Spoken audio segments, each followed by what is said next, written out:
Doug Upstone here for Vegas Pro Insiders Daily. Today's Saturday, November the 18th, and we are here to talk about some NFL football for Week 11. And first of all, I want to say that today is getting off to a very good start because I have a couple friends who are big Ohio State fans, and they bet me $20 that I would not wear an Illinois hat, okay, as a 40-point underdog to the Buckeyes. So right off the bat, I've made money today. So this is all good. Hey, you know what? And speaking of making money, I get asked all the time, is it worth it to become a Vegas Pro Insider Daily member? Okay, so I'm going to answer it this way. October, handicapper of the month at Capper's Monitor. Currently, number 3 in the NFL at TheSportsEye Monitor and number 6 at CappersMonitor.com.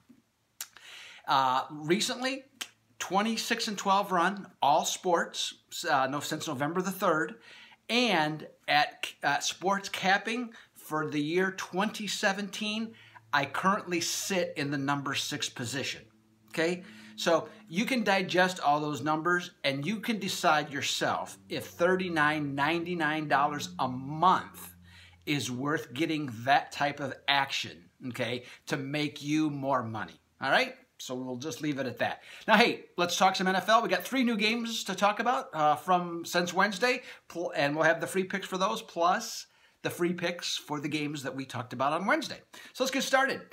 On this one, we got Tampa Bay and Miami. Now, this is kind of pick your poison in the Panhandle state. On this, Miami opened up as a -1.5 point favorite. They've been taken down to a pick or even +1 against Tampa Bay. Now, as I've mentioned before, not a fan of backing Ryan Fitzpatrick, but boy, when you look at how bad the Miami offense is with Jay Cutler, and I have to say, it's not just Jay Cutler exclusively in this one, because it's the concepts that they're running. I mean, Jarvis Landry leads the NFL in receptions, and he's last among receivers in yards per catch. I mean, that's just awful. So in that regard, then you have to also consider Miami, when they have played 3 straight overs and they're at home, they're 2-10 against the spread.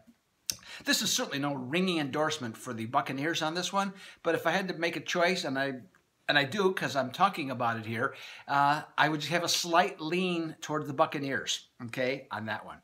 Now, one game I am excited about, in fact, I can't wait for it to come here on Sunday, is the Rams in Minnesota. I mean, 2 tremendous teams playing exceptional football this year, and this is going to be really good. I'm looking forward to it. There's a lot as a fan to be excited about here. Now, the sports bettors have decided that Minnesota is their preferred choice because they have taken the Vikings from -1.5 and they put both oars in the water and taken them to 2.5 on this. The Rams defense is ever improving, and we also know that the Minnesota defense is strong.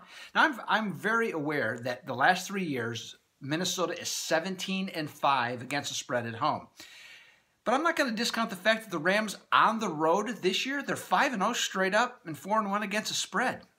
I'll take the 2.5 on that one. 58% of the bettors are on Minnesota at this time.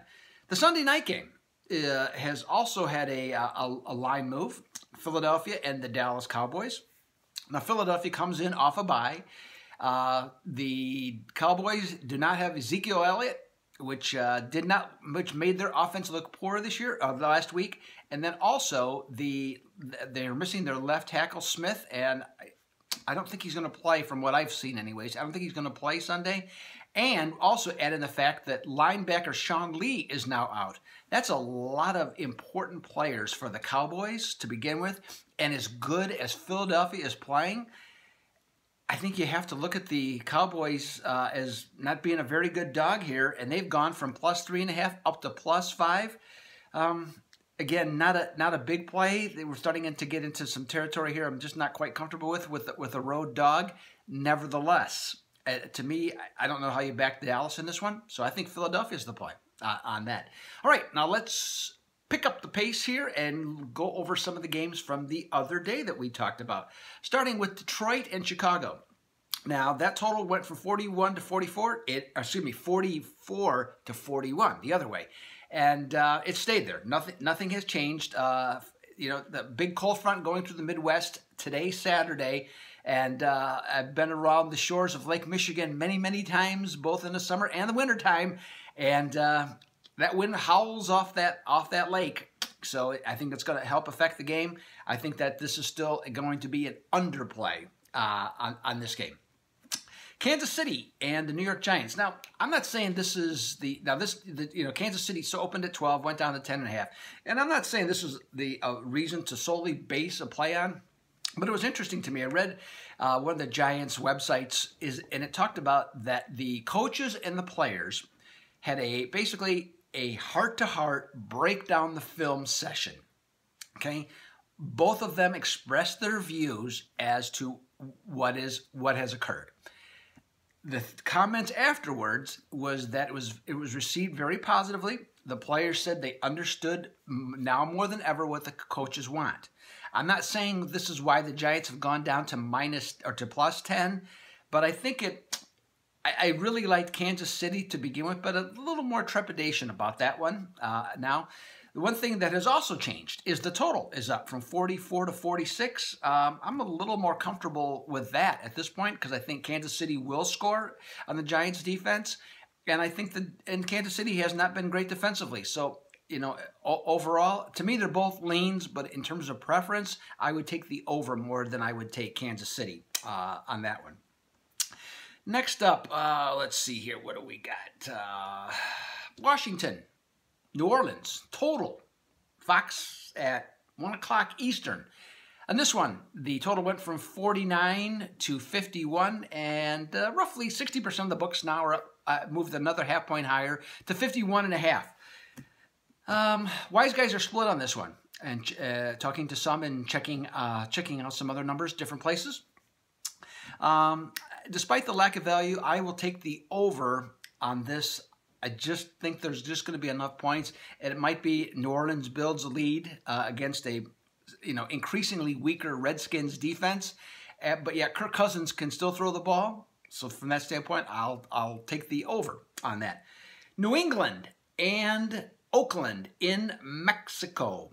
Now, the Raiders went, the Patriots went from -5 to -7, stayed at -7 all week. There was a brief blip where it went down slightly, but essentially it's been 7.5. I think it's going to go up on Sunday by game time. So if you like the Patriots like I do, you should consider. I would take them now because I honestly believe that that's going to go up. Now the total, forget the total. Geez, opened at 50, went to 53.5. Now I'm seeing 54.5 to 55.5. I mean, that's a 5.5 point swing on an NFL game on a total. I understand why they're doing it. I'm not going to disagree and say it's wrong. I mean, I'm not sure how you bet that at this point. There's just nothing on the value standpoint. It's all been sucked dry. But, again, could I see a 38 to 24 game? Sure. That makes perfect sense to me in terms of how that could play out. So we'll go along with that. So, hey, Doug Upstone, Vegas Pro Insider Daily. Take what I said at the beginning here about maybe becoming a member. This, if you'd like more information, you can check this out Sunday morning is when I'll post it, because then I'll also then have all the what bettors have been taking or will be taking the top public plays, and on totals they've done quite well, 18 and 12. So that'll all be posted up Sunday morning. So hey, this is Doug Upstone. I'm gonna go watch some college football right now because as of this moment, me and the Illini, we are out.